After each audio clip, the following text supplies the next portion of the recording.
Não olhe para elas. Bem, isso é ameaçador.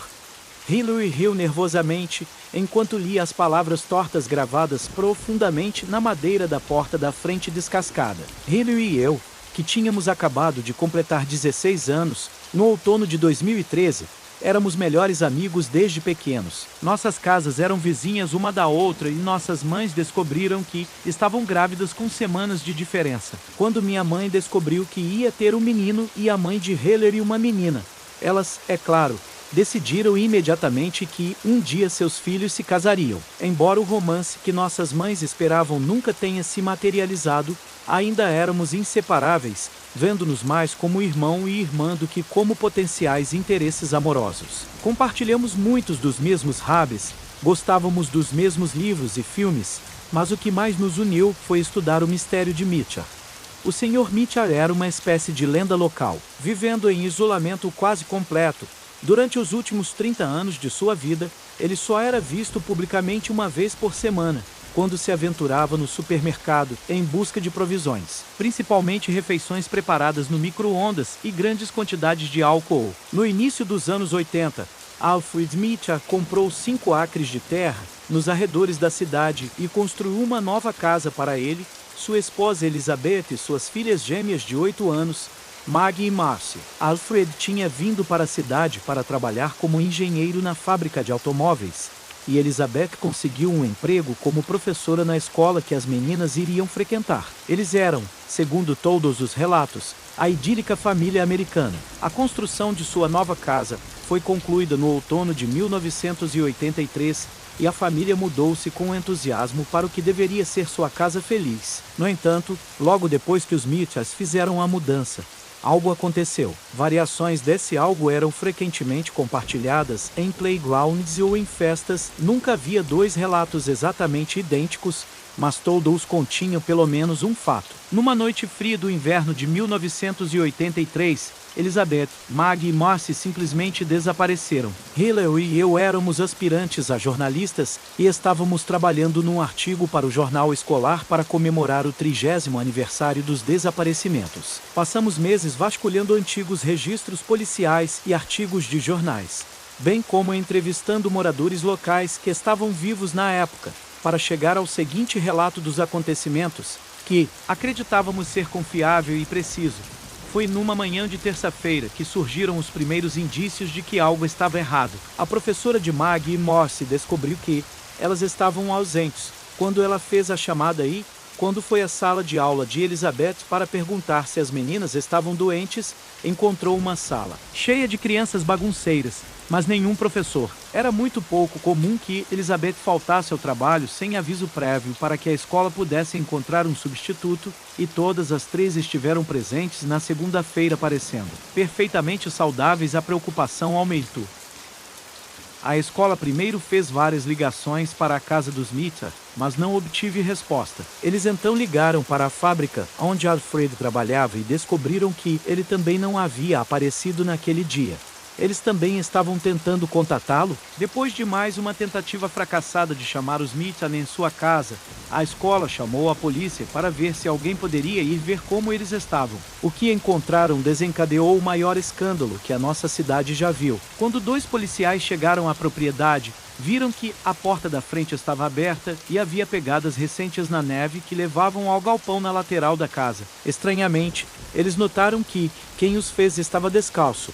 Eles então se anunciaram como policiais e chamaram os Mitchells, mas não receberam resposta interna. Desembainhando as armas, eles entraram na casa, gritando para que alguém lá dentro se mostrasse e saísse com as mãos para cima, e foram recebidos com mais silêncio. No entanto, à medida que avançavam para dentro, começaram a ouvir algo subindo os degraus do porão e passando pela porta aberta do porão. Barulho de escavação. Era o som distinto de uma pá batendo na terra e a respiração difícil de um homem trabalhando. Chamaram nas escadas quem agora suspeitavam ser o Sr. Mitchell. Senhor Mitchell, Alfred Mitchell, é você. Alfred, é a polícia, saia agora. A escavação continuou. Ouvindo mais de perto, eles ouviram murmúrios entre os ataques. Não, não, não, não. Elas estão aqui embaixo. Elas estão bem. Só mais um pouco. Só preciso continuar cavando. Só um pouco mais fundo. A polícia decidiu descer e investigar e, quando chegaram ao fundo, encontraram Alfred, que ainda estava de pijama e coberto de terra. Ficou claro que foi ele quem correu para o galpão cercado por ferramentas, uma picareta, uma marreta, pás de vários tamanhos. Ele os usou para fazer um buraco de cerca de 1 metro de diâmetro no chão de concreto de 7 centímetros e já havia cavado cerca de 1,5 metros. Um oficial mirou a arma em Alfred, enquanto o outro se aproximava dele por trás. Os dois continuaram a chamar seu nome e disseram-lhe para largar a pá, mas era como se ele não pudesse ouvi-los. Maníaco e furiosamente, ele continuou a cavar a terra até que o policial o envolveu no peito e o derrubou no chão. Foi só quando ele caiu no chão e eles arrancaram a pá dele que ele pareceu notar que eles estavam ali. Descontroladamente ele gritou: "Não, me deixarem ir. Devo continuar cavando. Tenho que salvá-las." Os esforços para acalmá-lo foram infrutíferos. Então eles o algemaram e o arrastaram, chutando e gritando, até a viatura. O tempo todo, ele os amaldiçoou por pará-lo. "Vocês têm que me deixar ir. Eu ainda posso salvá-las. Você está matando elas.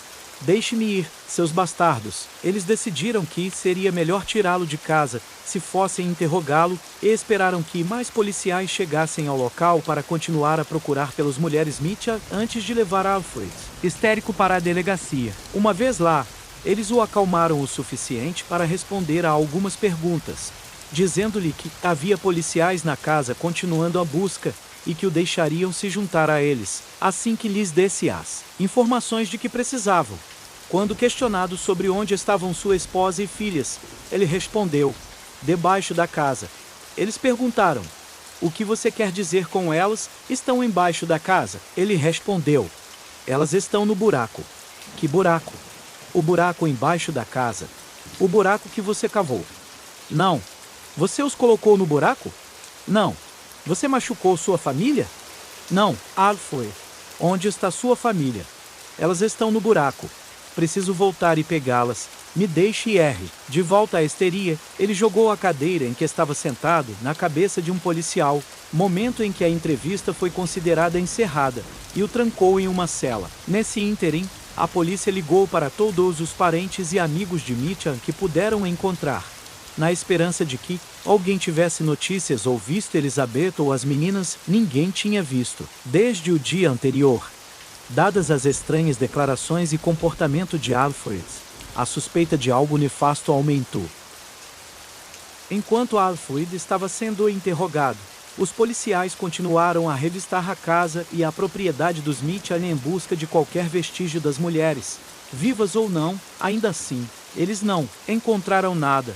Os carros de Elizabeth e Alfred ainda estavam na garagem, então Elizabeth não tinha simplesmente ido embora com as meninas durante a noite, e todos os pertences de Elizabeth e da menina foram deixados para trás: roupas, bonecas, escovas de dente. Quanto mais procuravam, menos provável parecia que tivessem saído por vontade própria. Mas também não havia nenhuma evidência que indicasse o contrário. Não havia sinais de luta na casa ou nos veículos, nenhuma mancha de sangue ou áreas que parecessem ter passado por uma limpeza profunda recente. As únicas pegadas na neve eram as de Alfred indo e voltando do galpão, então eles não tinham saído a pé pela floresta ao redor. Como foi a única pista que Alfred lhes deu, eles transmitiram um rádio da estação para casa para verificar se havia outro buraco no porão, bem como para investigar aquele que Alfred havia cavado, grosseiramente. Mas o único buraco no porão era o de Alfred. O concreto restante estava imaculado da construção original. Eles suspeitavam que talvez Alfred tivesse surtado, assassinado sua família, os estivesse enterrando no porão quando a polícia o encontrou e agora estivesse confundindo os acontecimentos em sua mente. Mas acabaram por cavar mais 2 metros no buraco e encontrariam apenas argila intacta. Dias e semanas se passaram e nenhum cabelo de Elizabeth, Maggie ou Marcy foi encontrado. Grupos de busca vasculharam os bosques, riachos e lagos locais. Eles até inspecionaram o sistema séptico da propriedade para ver se Alfred não estava mentindo sobre eles estarem em um buraco subterrâneo, apenas sobre a localização dele. Nada. Ninguém ouviu falar delas ou as viu. Elas tinham para todos os efeitos, evaporado. Após um mês de buscas, a esperança de encontrá-las vivas diminuiu. Alfred foi preso por sequestro, e não por assassinato, acusações relacionadas aos desaparecimentos, já que nenhum corpo foi encontrado, mas eles sabiam que o caso era, na melhor das hipóteses, frágil. A única evidência contra ele foram as declarações malucas sobre sua família estar num buraco no porão. No entanto, como uma investigação minuciosa do porão foi concluída e as mulheres definitivamente não estavam lá, isso o tornou mais culpado por impedir uma investigação policial do que por sequestro. O questionamento posterior de Alfred não deu mais pistas e, sob orientação de seu advogado, ele mudou ligeiramente sua história. Ele não negou que acreditava que as mulheres estavam em um buraco no porão e estava cavando lá tentando encontrá-las, mas afirmou que devia estar sofrendo de um colapso mental ao acordar e não conseguir encontrar seu esposa e filhos. Veterano do Vietnã, Alfred relatou que lutou com sua saúde mental desde que voltou da guerra e deve ter se lembrado de ter que desenterrar vários corpos de seus camaradas desaparecidos depois que foram soterrados sob terra e escombros por uma explosão.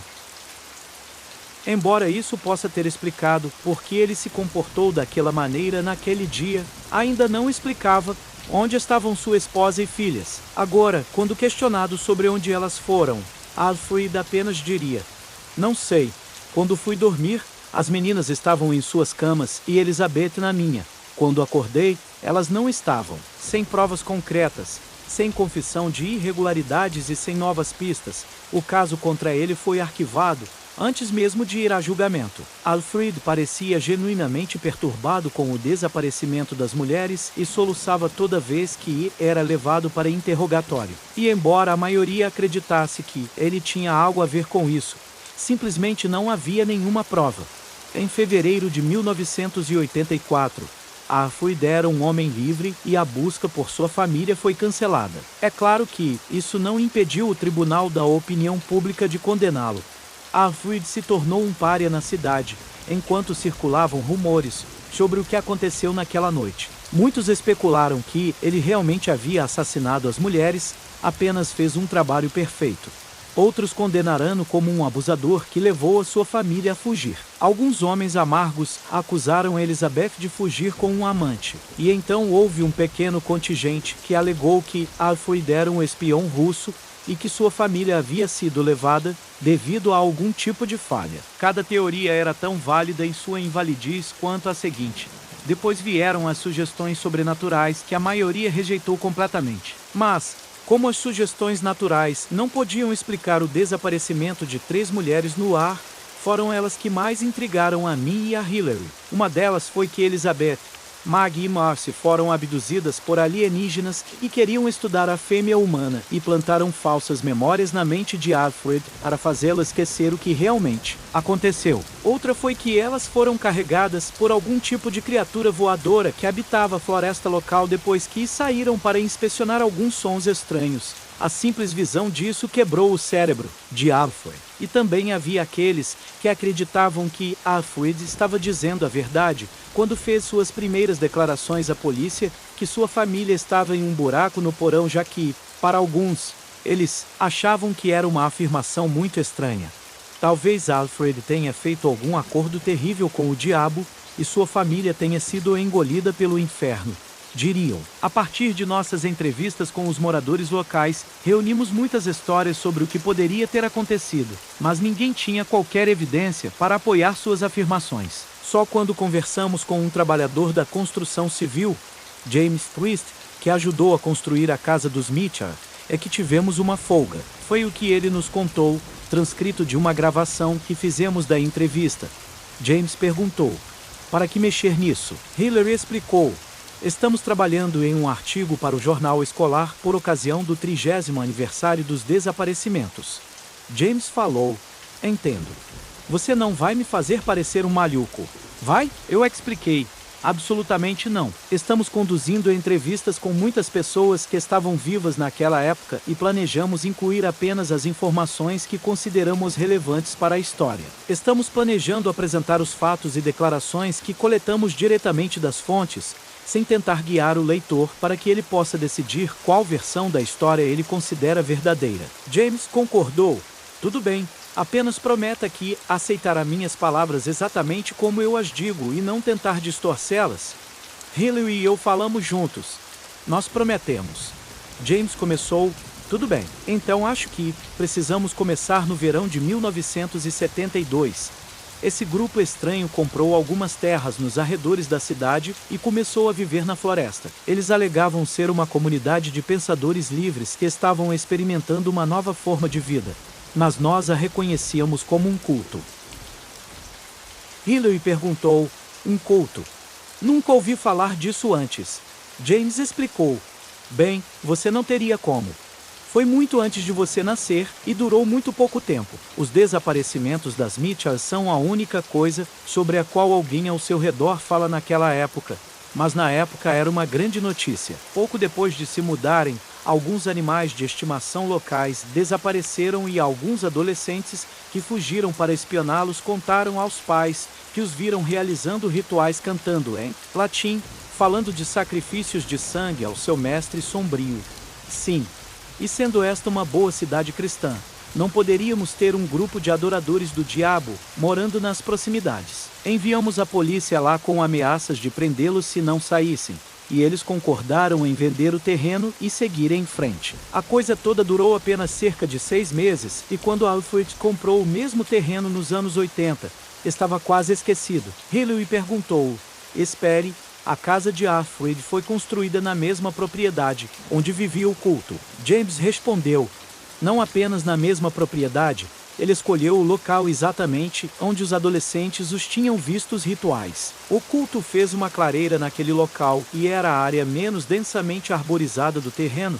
Então Alfred achou que seria um local perfeito para a casa. Perguntei ao meu supervisor se deveríamos contar a Alfred porque a área era mais limpa do que a floresta ao redor, mas ele recomendou que guardássemos isso para nós mesmos. Afinal, isso tornaria a construção mais fácil. Quando iniciamos a construção, encontramos algumas coisas que o culto deixou para trás. Moedas antigas com símbolos estranhos, uma adaga de aparência particularmente desagradável, os restos do que poderia ter sido um altar improvisado e, o que é mais perturbador, ossos de vários pequenos animais. Tudo isso foi jogado em uma lixeira e escondido do Sr. Mitchell, pois teria sido extremamente caro mudar a localização da casa, depois que já começamos o trabalho, e sentimos que não fazia sentido preocupá-lo, já que havíamos limpado tudo, os artefatos para fora. Mas, deixe-me dizer uma coisa, nunca me senti bem com isso.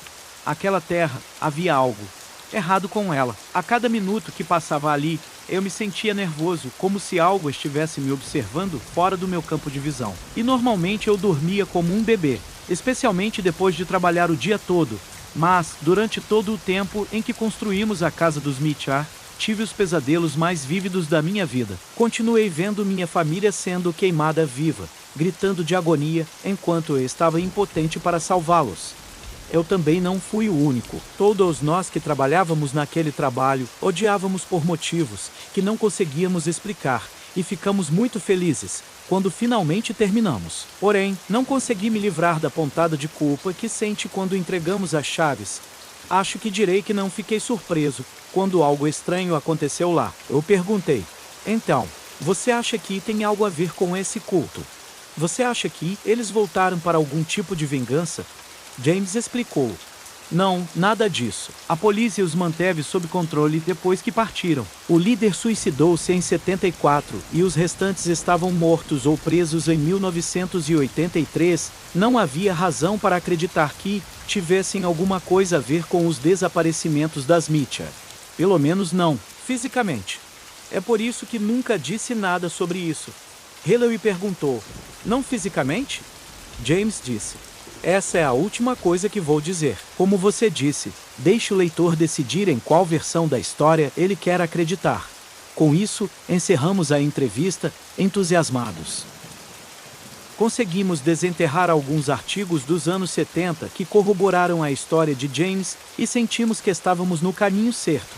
Havia algo errado com o terreno onde a casa de Alfred foi construída. Tínhamos informações que não apareciam há quase 30 anos e pensamos que precisávamos apenas de mais uma coisa para completar nosso artigo: uma entrevista com o próprio Alfred. No entanto, Alfred não falava sobre os acontecimentos daquela noite desde os anos 80. Após sua libertação, os moradores da cidade frequentemente o questionavam, durante sua ida semanal ao supermercado, sobre o que realmente aconteceu e nunca ficavam satisfeitos quando ele respondia que não sabia. Depois de algum tempo, ele deve ter percebido que tentar se defender era inútil porque simplesmente parou de responder completamente. E, como esse era o único assunto que alguém estava interessado em discutir com ele, com o tempo ninguém mais falou com ele. Apenas uma pessoa na cidade, o Sr. Phillips, teve pena dele e deu-lhe um emprego como mecânico, onde ele poderia trabalhar tranquilamente nos bastidores. Outrora um engenheiro abastado, com um futuro brilhante e uma família feliz, Alfred mal ganhava o suficiente para cobrir a hipoteca e a bebida, da qual consumia bastante, e começou seu longo isolamento. As pessoas na cidade muitas vezes se perguntavam por que ele simplesmente não se mudava. A história, embora fosse uma lenda local, não havia chegado ao noticiário nacional, então era improvável que ele fosse reconhecido em outro lugar e pudesse começar tudo de novo. Embora ele tenha deixado a casa cair em um péssimo estado de abandono, o telhado estava cedendo, a pintura descascando, as janelas quebradas e as calhas transbordando de entulho, o terreno onde ela ficava ainda tinha valor. Ele poderia vendê-lo com lucro e ter um belo pé de meia para uma nova vida. Outros se perguntaram por que ele não se matou há muito tempo. Parecia que ele não tinha motivo para viver. Eles se perguntavam se talvez ele estivesse com medo de ver sua família do outro lado, depois do que ele tinha feito com eles. Mas, teimosamente, ele se agarrou à vida e seguiu exatamente a mesma rotina ano após ano. Todos observaram sua saúde piorar lentamente, seus dentes apodrecerem, seu cabelo cair nas últimas semanas. Antes de decidirmos convidá-lo para uma entrevista, sua pele, olhos e unhas ficaram com um amarelo doentio. Hillary reconheceu os sinais de insuficiência hepática da aula de saúde e sabia que Alfred estava morrendo. Se quiséssemos falar com ele, sabíamos que seria em breve. Pensamos que poderíamos perguntar ao Sr. Phillips para ver se ele poderia deixar uma mensagem com Alfred, dizendo que estávamos tentando fazer um relatório sobre sua história, a história real, que tínhamos novas informações para compartilhar com ele também. Mas chegamos tarde demais. Certa tarde, depois da escola, fomos à oficina e o Sr. Phillips nos contou que Alfred havia falecido. Ele morreu enquanto trabalhava no dia anterior. Ele foi levado ao hospital e morreu poucas horas antes de chegarmos.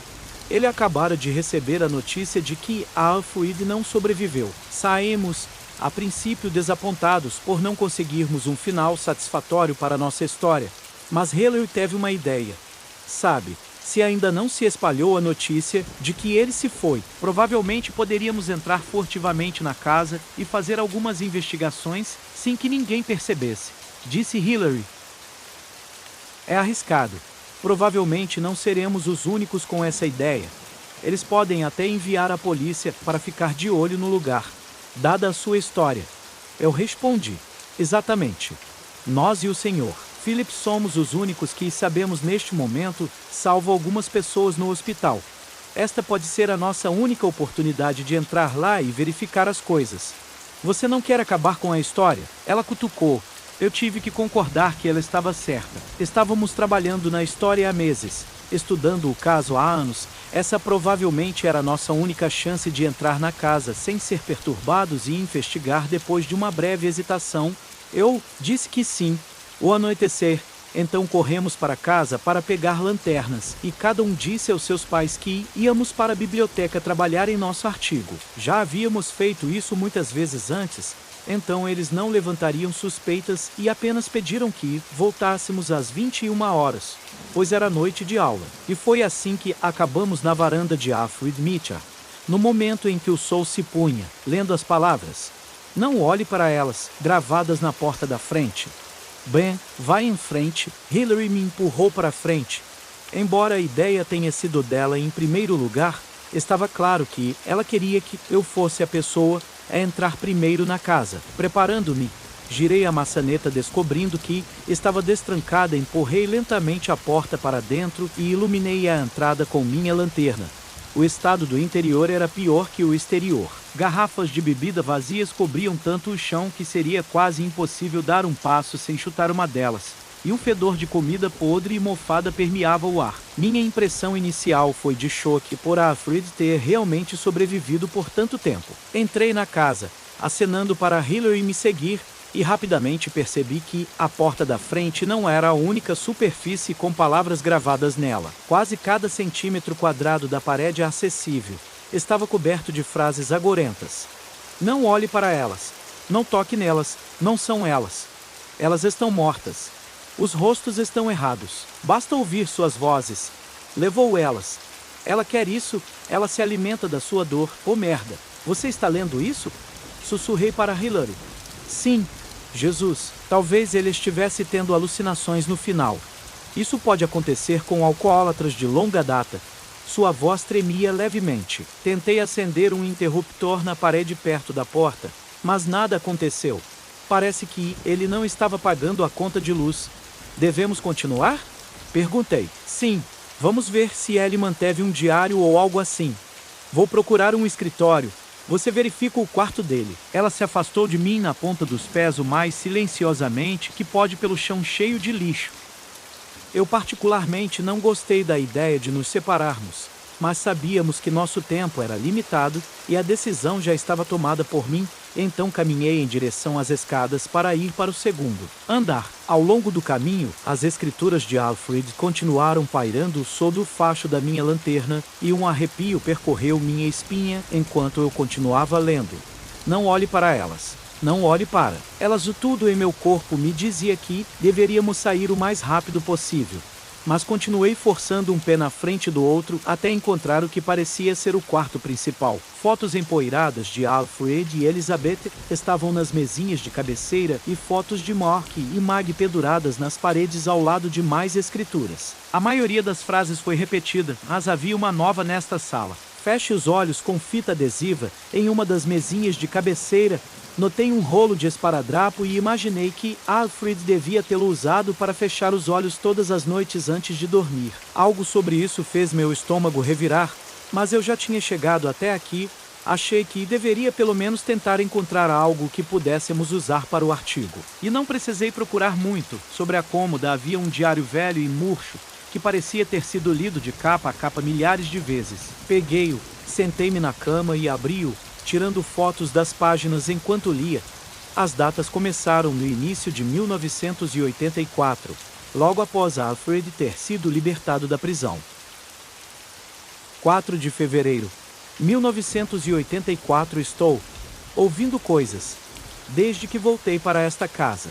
Ninguém vai acreditar em mim, não tenho mais certeza se posso mais acreditar em mim mesmo. Eu gostaria de ter escrito tudo, como estava acontecendo antes, só para saber que não sou louco. Antes tarde do que nunca, suponho. Começarei com as semanas que antecedem a noite de 5 de dezembro. Pelo que me lembro agora, a primeira semana em casa foi perfeita. As meninas gostaram do quarto novo, Elizabeth adorou a cozinha grande, todos nós gostamos do quintal espaçoso. Ficamos tão felizes. Então, uma noite, Elizabeth disse que ouviu algo vindo do porão quando desceu para pegar um copo d'água.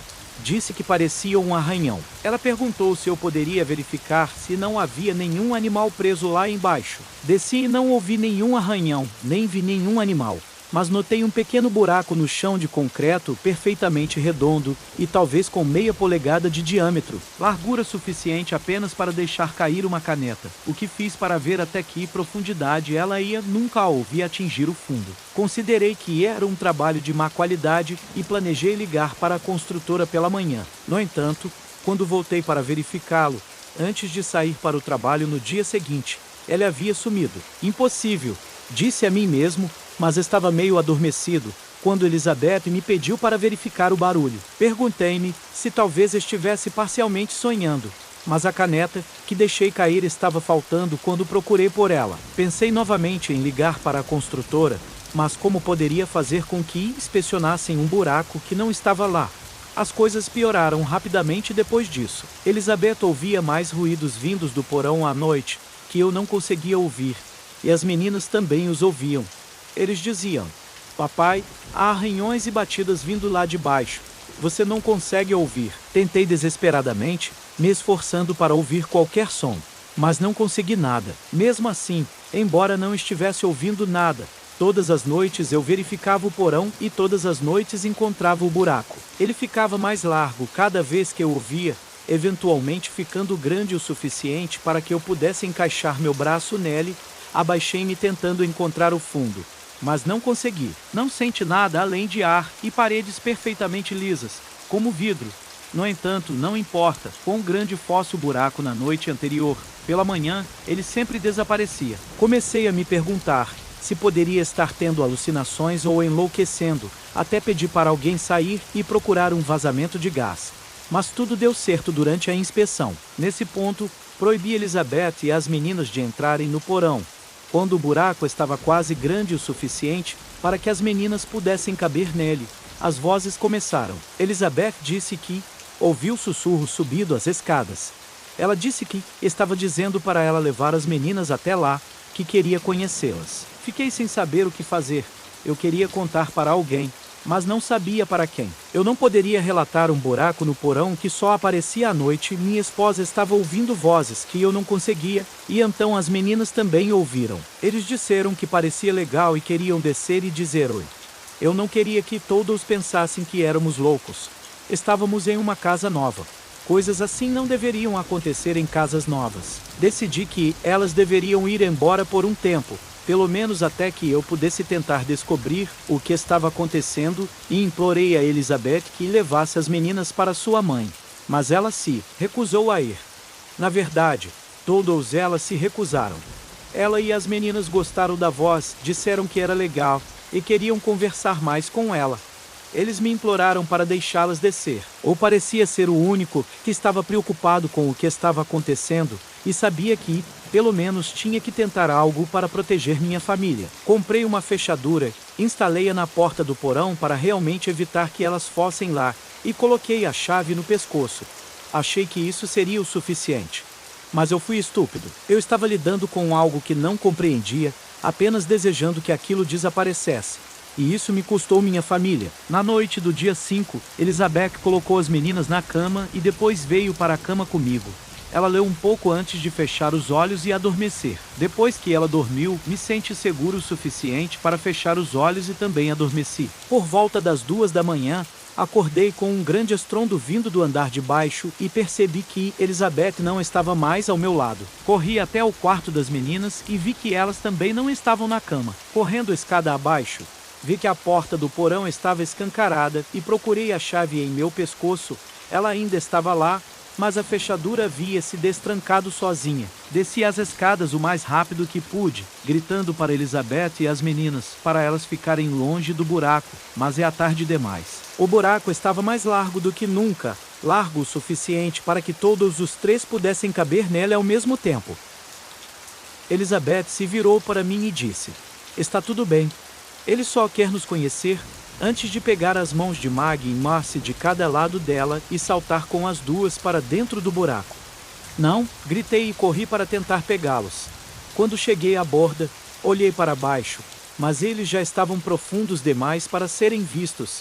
Então, decidi segui-las. Fechando os olhos, saltei para frente, esperando despencar uma distância incalculável, talvez até a minha morte. Mas meus pés pousaram em concreto sólido. Ao abrir meus olhos, o buraco havia sumido. Eu senti todo o chão, por isso, implorei a Deus para que elas voltassem. Mas o buraco não abriu novamente. Pegando ferramentas no galpão, comecei a cavar desesperadamente tentando encontrá-las, e foi então que a polícia me encontrou. Eu não conseguia explicar para eles, eu não conseguia explicar para ninguém, mas eu sabia no meu coração que elas tinham ido embora para sempre. Algo as levou e nunca as devolverá. Mas agora que voltei para casa, acho que às vezes as ouço, apenas um sussurro ou uma risadinha na escuridão.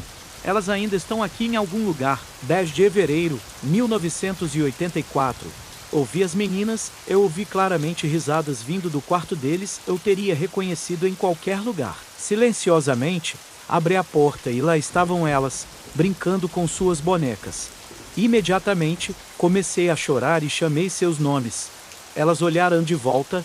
Oi, papai. Eram as vozes deles, suas vozes doces e lindas. Lentamente, eles se viraram, em uníssono, e eu vi seus rostos. Não eram elas.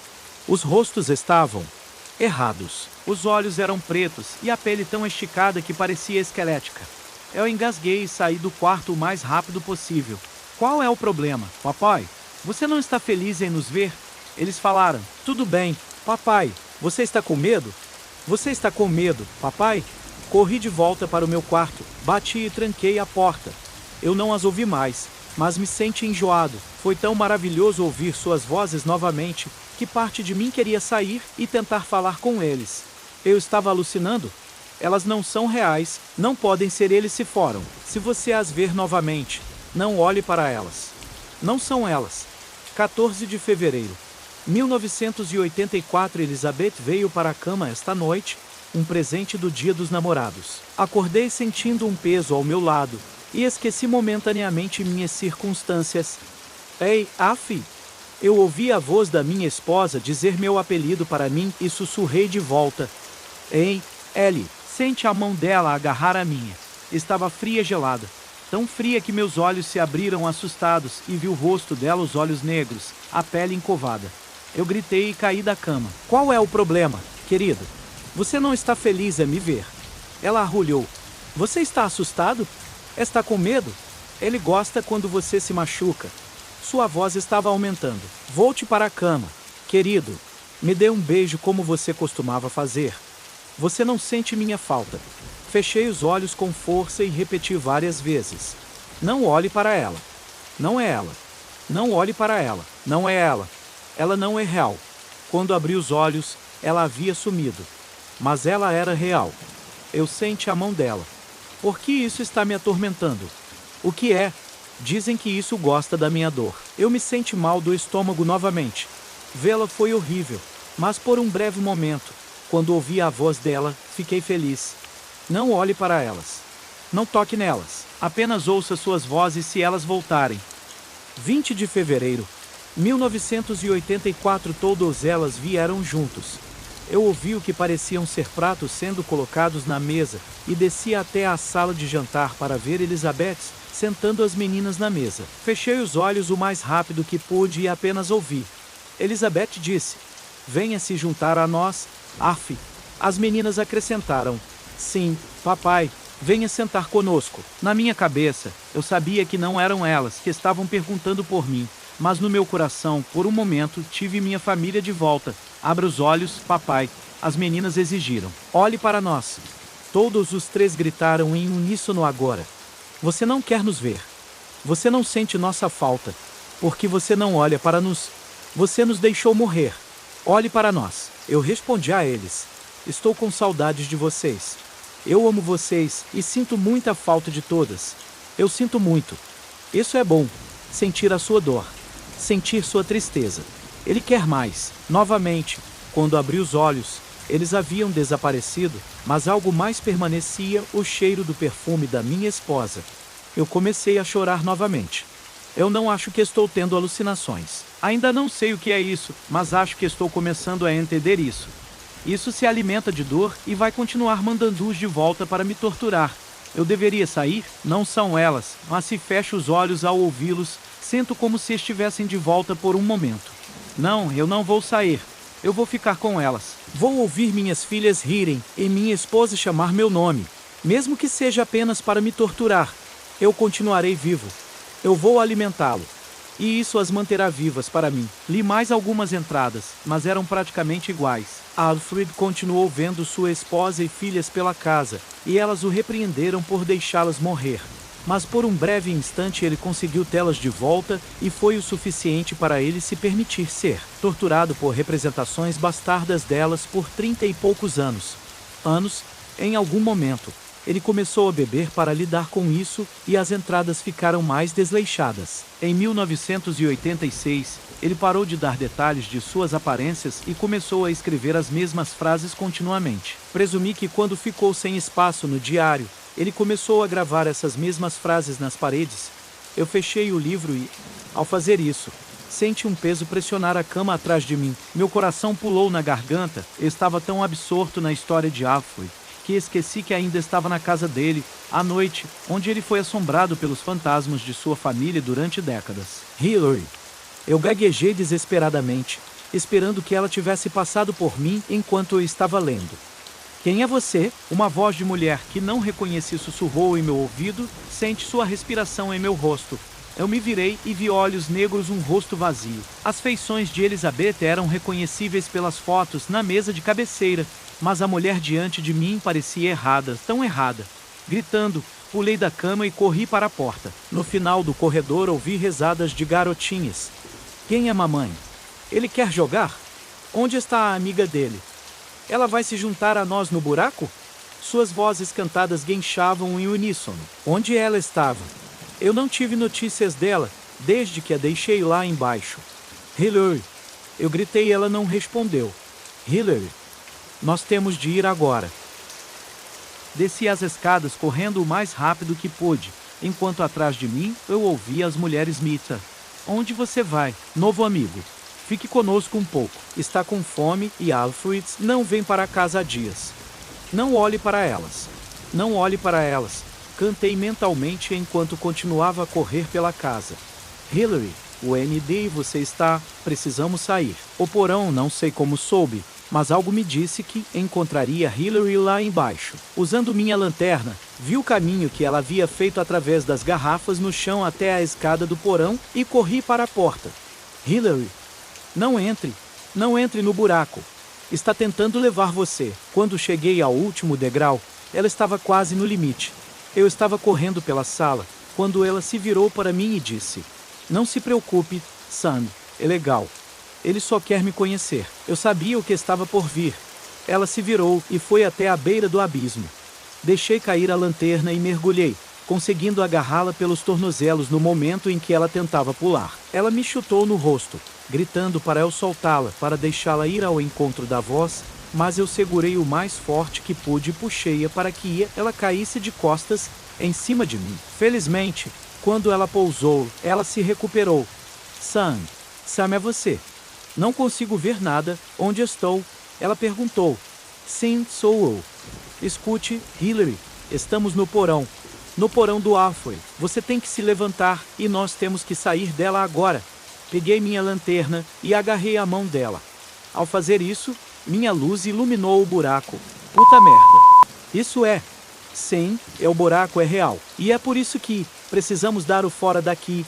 Puxei-a para frente e reboquei o mais rápido que pude subindo os degraus do porão. Mas, quando chegamos ao primeiro andar, Elizabeth, Mag e Marcy estavam bloqueando a porta da frente. Qual é o problema? Você não quer se juntar a nós? Ele quer você, Hillary. Que porra é essa? Hillary gritou ao meu lado. Hillary, não olhe para elas. Confie em mim. Feche os olhos e diga comigo. Não olhe para elas. Não são elas. Estão mortas.